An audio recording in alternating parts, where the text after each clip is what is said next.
everyone. Welcome back to another episode of It's Showtime with me Obhipsha only on Rongin TV.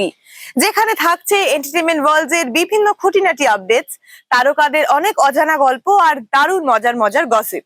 তাহলে চলুন শুরু করে দিই আজকের এপিসোড। আর প্রথমেই চোখ রাখবো আজকের আপডেটসে। সবকিছু উপেক্ষা করে দর্শকদের সামনে চলে এলো নিব্বা নিব্বির মোশন পোস্টার। ঝা চকচকে কাস্টিং এ দর্শকদের তাক লাগিয়ে দিতে আসছে নিব্বা নিব্বি। এর পরিচালনার দায়িত্বে রয়েছেন তথাগত মুখোপাধ্যায়। দর্শকদের সামনে এলো সমস্ত কিছু উপেক্ষা করে নিব্বা নিব্বির মোশন পোস্টার। ঝা চকচকে কাস্টিং দিয়ে দর্শকদের মন জয় করতে আসছে নিব্বা নিব্বি। আমার ভীষণ ইন্টারেস্টিং লেগেছিল বিকজ আমার ফোনের ইনস্টাগ্রামের স্পেশালি অ্যালগোরিদমটা এতটাই ঘাঁটা এবং যে ধরনের কন্টেন্ট আমি কনজিউম করি, তারপরে অফকোর্স নামটা ওয়াজ ভেরি ইন্টারেস্টিং, কিন্তু যখন স্ক্রিপ্টটা পড়লাম আমার প্রচণ্ড মজা লেগেছিল। আর চরিত্রটা পড়ে তারপর তো যত দিন গেছে আরও বেশি করে স্ক্রিপ্ট পড়েছি, চরিত্রটার সাথে আরও বেশি একাকিত্ব হয়েছে, তখন আই থারলি এনজয়েড ইট। আমি বলতে পারি ব্যক্তিগতভাবে আমি খুব মজা পেয়েছি, কারণ আমি যেই সময় নিব্বাগিরি করেছি সেই সময় শব্দটাই আসেনি। হ্যাঁ, যেই সময় আর কি কথায় কথা দেখেন ও মেরে ও কেড়ে ওরকম একটা ফিলিং ছিল। তারপরে এখন তোমরা আমাকে যেভাবে দেখো খুবই ভদ্র, খুবই শান্ত, তো সেইটা না না সেটা একদমই ফেক না, সেটা আমি এখন একদমই এরকম একটা ভদ্র মানুষ হয়ে গেছি। কিন্তু আমি খুব মজা পেয়েছি যে এইরকম একটা চরিত্র বাছা, যেটা হয়তো আমার জেনারেশনের থেকে একটা পরের জেনারেশনের ট্রোল ল্যাঙ্গুয়েজ, কিন্তু আমার কাছে সেটা ট্রোল না। আমার মনে হয় যাদেরকে নিব্বা নিব্বি বলা হয় অনলাইন তাদেরও কিছু যায় আসে না। সো আমি ভেবেছিলাম যে নামটা খুবই মজা হবে এবং এই নামটা সবার কাছে যেভাবে পৌঁছবে সবাই একবার মাথা চুলকে বলবে নিব্বা নিব্বি এ আবার কি। কারণ অনেকেই আমি দেখেছি যারা আমাদের ট্রেলার লিখেছে এটা কীরকম একটা ছবির নাম। তো আমার মনে হয় ছবিটা দেখলে এই ছবিটার মজা জানা যাবে। আর এই মিমের ভেতরে, এই ট্রোলের ভেতরে যে কতটা আমাদের সামাজিক সত্য লুকিয়ে আছে, কতটা এই সময় দাঁড়িয়ে সমাজের অবস্থা সেইটাকে তুলে ধরা হয়েছে, কিন্তু মজার ছলে। তার মধ্যে অনেকটা প্রেম আছে, অ্যাকশন আছে, কমেডি আছে। আমার মনে হয় সবার নিব্বা নিব্বিদেরও ভালো লাগবে এবং যারা নিব্বা নিব্বিদের ট্রোল করে তাদেরও ভালো লাগবে। তো worst thing I have done is, আমি একবার ছোটোবেলায় আমার এক প্রাক্তন প্রেমিকারও আমাকে ছেড়ে দিয়েছিল, ব্রেকআপ করেছিল বলে আমি একবার পুজোতে খুব রাত্রিবেলা গিয়ে ওর বাড়ির জানলায়, কাঁচের জানলা ছিল, ঢিল মেরে ভেঙে দিয়েছিল। It's the worst part. আমি খুবই লজ্জিত সেই কাজটা দেখা। I think best part is যে মানে ওই যে প্রেমের মধ্যে যে পাগলামোটা, সেটা আমিও কিছুটা করেছি, এখনও হয়তো করি। তো ওইটা আমার মনে হয় best part about being a নিব্বা।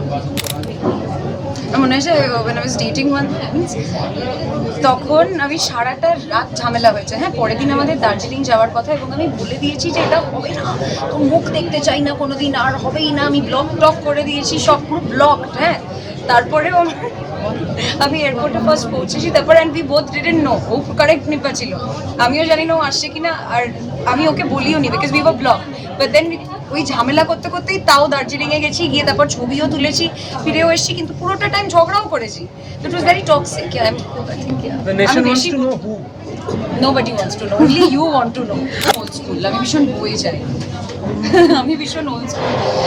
I think এইটা না খুব একটা জেনারেলাইজ করতে পারি না আমরা, কারণ এটা অত্যন্ত সাবজেক্টিভ একটা বিষয়, সবার ইমোশনস তাদের মতো করে চলে। আই থিঙ্ক এখন যেটা হয়ে গেছে আশেপাশে আমরা যা দেখছি, people are more protective of their own emotions, এবং নিজেকে ভালো রাখা, নিজের মেন্টাল স্পেসকে গুরুত্ব দেওয়া, সেটা খুব ইম্পর্টেন্ট হয়ে গেছে। আগে যেরকম হয়ে যেত না যে ঠিক আছে বয়ে যাচ্ছি, যেরকমভাবে like going with the flow, এখনও আমার মনে হয় অনেকেই খুব কমিটমেন্ট যিনি ওয়ার্ডটাকে ভয় পায়।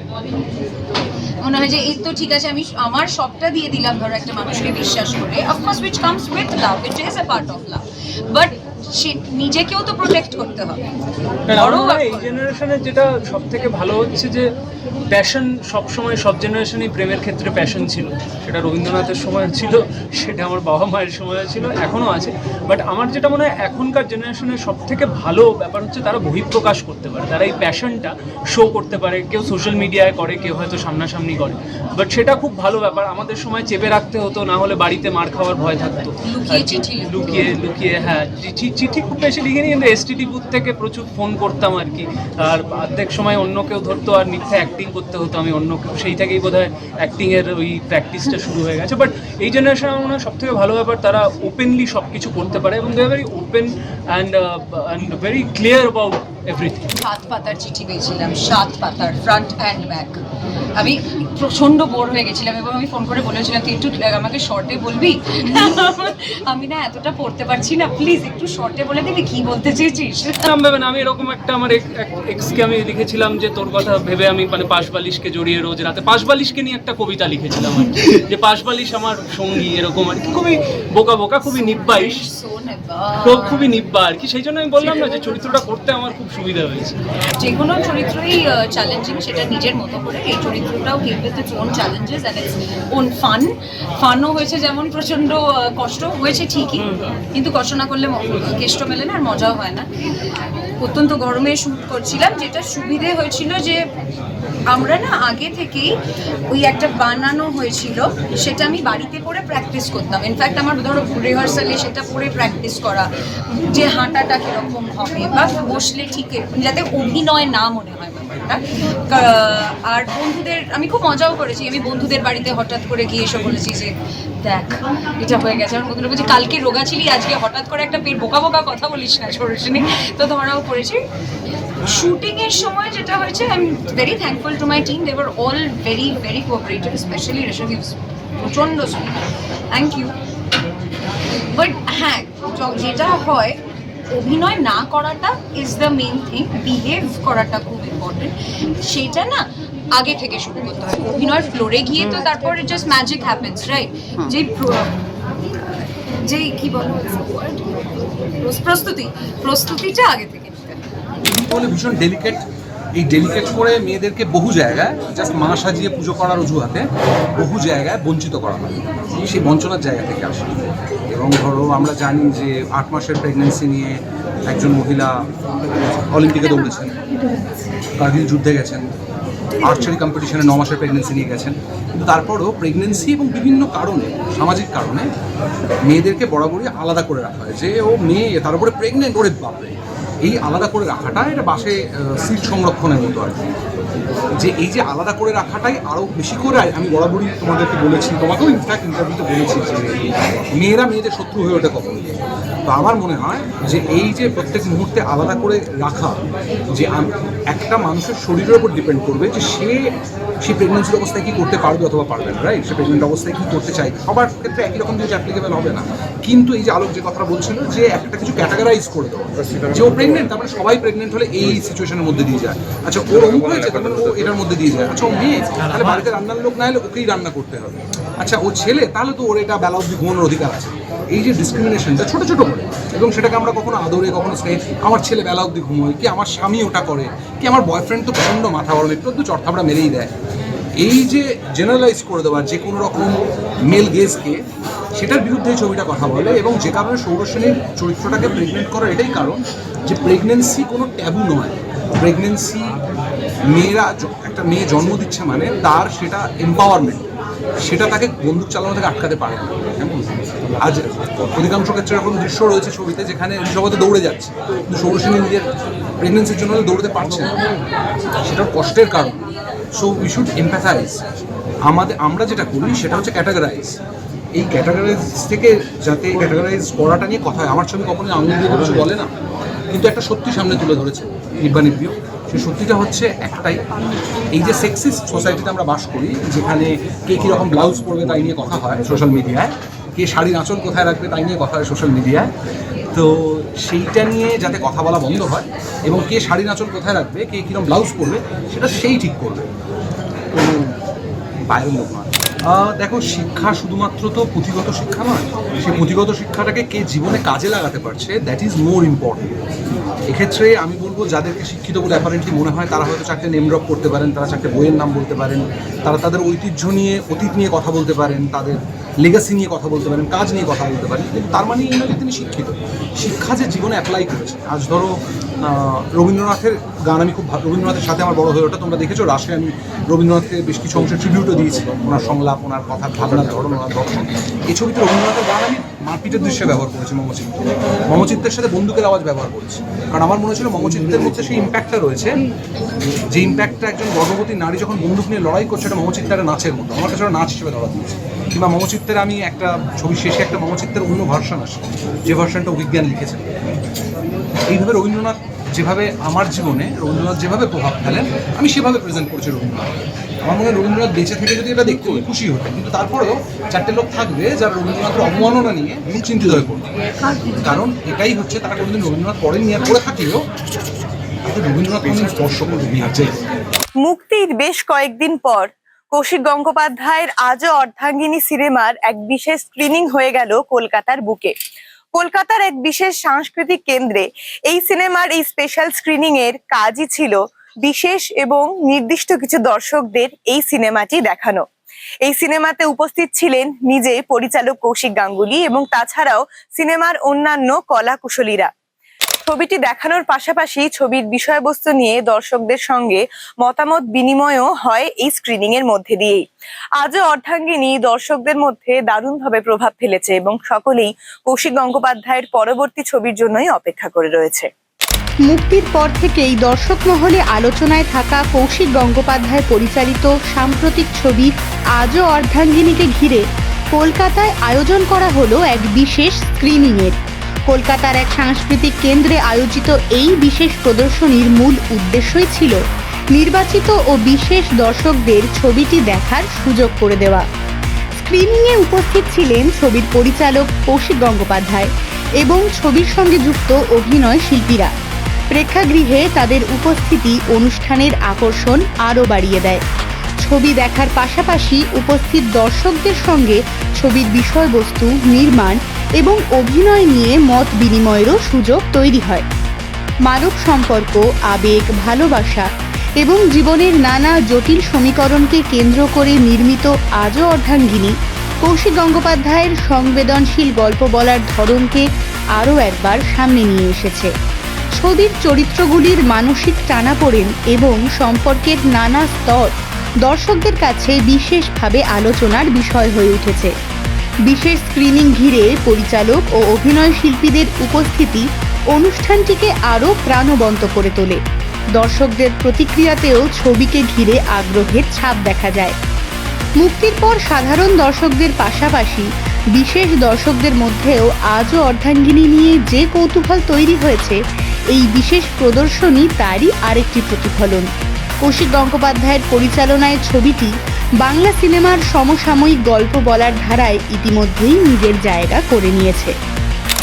আগেরটা থেকে অনেক অনেক বেশি ভালো লাগছে। এই কথাটা শোনার জন্যেই বানানো, সেটা আমরা সবসময় পারি তা নয়, এবার সেটা সক্ষম হয়েছি এবং তার জন্যে আমার এই দুই অভিনেত্রী এবং পুরো অন্য অভিনেতা টিমের সবাই প্রত্যেকটা ডিপার্টমেন্টের কাছে এই সেলিব্রেশনটা পৌঁছানো উচিত এবং বিশেষ করে সুরিন্দর ফিল্মস যারা এই ছবিটা এই পরের পার্টটা করবার মতো উৎসাহ দেখিয়েছে। তো মানে এটা এই ফিলিং বলে বোঝানো খুব কঠিন, কারণ আমরা ছবি বানানোর সময় নানা রকম তার আউটকাম কীভাবে ভাবতে থাকি, কিন্তু এই ধরনের রেসপন্স যখন হয় সেটা তো it's like a dream come true. এত খাটনি মনে হয় সার্থক, আর কোথাও একটা এটাও মনে হয় একটা ভ্যালিডেশন যে যেই কথাগুলো, যেই ইমোশনগুলো, যেই ভাবনাগুলো ছবির মধ্যে দিয়ে এসছে সেগুলো হয়তো কোথাও মানুষকে ছুঁয়ে যাচ্ছে, মানুষকে ভাবাচ্ছে, যে কারণে মানুষ ফিরে ফিরে দেখতে চাইছে ছবিটা। So it's a validation. Ananya এই ছবিটার সাথে কানেক্ট করেছেন, সেটা জেনে আমাদের খুব ভালো লাগছে। এরকম বাড়িতে বাড়িতে নানান ক্ষেত্রে এরকম পরিস্থিতি যদি কোথাও থাকে, তারা শুভ্রার মতো, মেঘনার মতো ডিগনিটি নিয়ে সেটাকে ফেস করুক, সেইটুকুই আমরা চাইবো, তাহলে আমাদের ছবিটা সার্থক হয়। আমি এরকম ইমেলে আমি দর্শকের কাছ থেকে রেসপন্স পেয়েছি। তারা কিভাবে আমার ইমেল আইডি পেয়েছেন আমি তাও জানি না। ইমেলে আমাকে লম্বা চিঠি তার জীবনের কথা লিখে, মাঝে মাঝে বিস্তারিত কিছু ক্ষেত্রে হয়তো কেউ কেউ ওভাবে লেখেননি, কিন্তু তাদের সাথে জীবনের কত মিল তারা কিভাবে পেয়েছেন এবং কেন পেয়েছেন তার সেটাতে তারা মনে করছেন যে আমি ট্রাস্টওয়ার্দি, আমার সাথে শেয়ার করার মতো, সেটাও একটা খুব বড় প্রাপ্তি। প্রকাশ করতে পারবো আজকে এখানে দাঁড়িয়ে ফিলিংটা তা নয়, তবে যেটুকু আসছে মানে ভেতরে অনেক কিছু আছে, বাইরে যেটুকু আসছে সেটা হলো যে অশেষ কৃতজ্ঞতা দর্শকদের। ছবি যেই সময় রিলিজ করেছিল তখন ফুটবল ওয়ার্ল্ড কাপ সবাই পিক করেছে এবং তখন কলকাতায় ঘন বর্ষা। আমি প্রথম দিন যখন কৌশিকদা, চূর্ণিদি, জয়াদির হাত ধরে আমি নন্দনে যাওয়ার সুযোগ পেয়েছিলাম প্রথম শোটার জন্য। সেদিনও আমি বলেছিলাম যে আমি বাড়ি থেকে কি করে বেরিয়েছি এবং কতটা অনিশ্চয়তা নিয়ে বেরিয়েছি সেটা আমি জানতাম, কিন্তু গিয়ে আমি 1000 মানুষকে একসাথে বাংলা ছবি দেখতে নিজে দেখেছি। তো এই কৃতজ্ঞতা ভাষায় প্রকাশও করা যায় না, স্বীকারও করা যায় না। তবে এটার মূল কারণ হলো আমরা ভালো হয়তো গল্প বলতে পেরেছি, এবং যেটা বলা হলো যে এক্ষুনি আমার চরিত্র নিয়ে, তো সেটা গল্পের একটা পার্ট। এবং কৌশিক দা মানে বাবানদা কৌশিক সেন একটা জায়গায় বলেছেন যে কৌশিক গাঙ্গুলির ছবিতে অভিনয় করলে খারাপ অভিনয় করার বা অ্যাভারেজ অভিনয় করার কোনো সুযোগ নেই। তো এটা আমি ওনাদের সঙ্গে থেকে এটা আমার প্রাপ্তি, আমার যেটুকু এতদিনের অভিজ্ঞতা দিয়ে বাকিটা ওনাদের অভিজ্ঞতা পাশে দাঁড়িয়ে সঙ্গে থেকে কাজে লাগিয়ে সেটা আমি ফুটিয়ে তোলার চেষ্টা করেছি। ভালোবাসা পাচ্ছি এবং এই ভালোবাসাটা আজকে দায়িত্বে পরিণত হয়েছে এইটুকু। যে মানে ওয়াশরুমে গেছি আর এসছি মানে ছুটতে যাতে মিস না করে যাই, অসাধারণ। আর কৌশিক দাকে আমি ভীষণ ভালোবাসি, মানে আমি খুব শ্রদ্ধা করি ওনাকে, এবং ওনার বই ভালো লাগবে না তো হতে পারে না। আর এভরি মুভি দের ইজ মানে একটা মেসেজ থাকে, এই মেসেজটা এত ভালো, এখনো অবধি যতটা দেখেছি এই মেসেজটাই আমার কাছে বিশাল বিশাল বিশাল। দুটো অর্ধাঙ্গের মিলে একটা পূর্ণ নারীত্ব পাওয়া যায়। একা কেউ মানে একটা নারীকে উঁচু করতে পারে না, সেটা অর্ধাঙ্গিনী থেকে যায়, তা হয় না। নারীত্বকে নিজের সম্পূর্ণতাও আনা যায়। টলিউডে নতুন ছবির ঘোষণা নিয়ে ফের চমক দিল এসভিএফ। সম্প্রতি প্রকাশ্যে এসেছে তাদের নতুন ছবি বেপরোয়ার মোশন পোস্টার। এই ছবিটি পরিচালনা করেছেন অভিরূপ ঘোষ। সিনেমাতে মুখ্য ভূমিকায় দেখা যেতে চলেছে অদ্রিত রায়কে, এবং এই সিনেমার মধ্যে দিয়েই অভিনয় জগতে আত্মপ্রকাশ করতে চলেছেন অভিনেত্রী আরজা রায়। নতুন জুটি, নতুন মুখ এবং অভিরূপ ঘোষের পরিচালনা সব নিয়ে দর্শক এখন মুখিয়ে রয়েছেন বেপরোয়ার জন্য। টলিউডে নতুন ছবির ঘোষণা ঘিরে ফের চমক দিল এসভিএফ। প্রযোজনা সংস্থার তরফে বিশেষ ঘোষণার পাশাপাশি প্রকাশ্যে আনা হলো তাদের আসন্ন ছবি বেপরোয়ার মোশন পোস্টার। ছবিটি পরিচালনা করছেন অভিরূপ ঘোষ। ছবিতে মুখ্য ভূমিকায় রয়েছেন আদ্রিত রায়, আর এই ছবির হাত ধরে অভিনয় জগতে আত্মপ্রকাশ করছেন আরজা রায়। মোশন পোস্টার প্রকাশের সঙ্গে সঙ্গেই বেপরোয়া নিয়ে দর্শকদের মধ্যে তৈরি হয়েছে নতুন কৌতূহল। পোস্টারের আবহে ধরা দিয়েছে রহস্য ও উত্তেজনার ইঙ্গিত। যদিও ছবির গল্প সম্পর্কে নির্মাতাদের তরফে এখনো বিস্তারিত তথ্য প্রকাশ করা হয়নি, তবে নাম এবং মোশন পোস্টারের উপস্থাপনা থেকেই ছবিটি নিয়ে প্রত্যাশা তৈরি হয়েছে। অভিরূপ ঘোষের পরিচালনায় বেপরোয়া হতে চলেছে এক নতুন স্বাদের ছবি। অন্যদিকে আদ্রিত রায় উপস্থিতি এবং নতুন মুখ আরজা রায়ের আত্মপ্রকাশ ছবিটির অন্যতম আকর্ষণ। বিশেষ করে আরজা রায়কে ঘিরে দর্শকদের আগ্রহ ইতিমধ্যেই চোখে পড়ার মতো।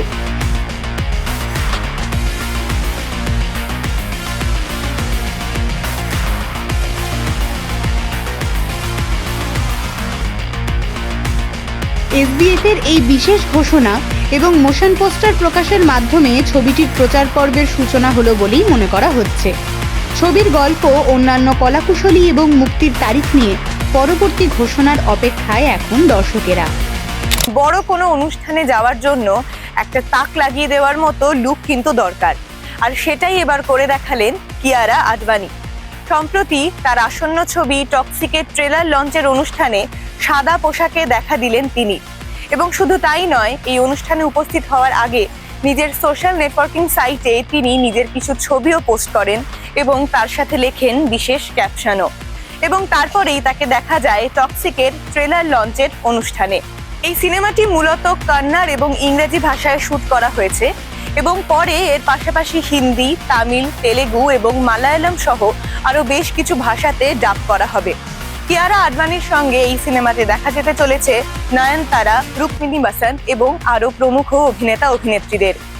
আসন্ন 26শে আগস্ট মুক্তি পেতে চলেছে toxic. Well, that's it for the day. আবারও ফিরে আসবো নতুন নতুন খবর, আপডেটস আর দারুণ মজার মজার গসিপ নিয়ে। ততক্ষণ দেখতে থাকুন, সঙ্গে থাকুন ইটস শো টাইমের উইথ মি অভিপ্সা, অনলি অন রঙিন টিভি।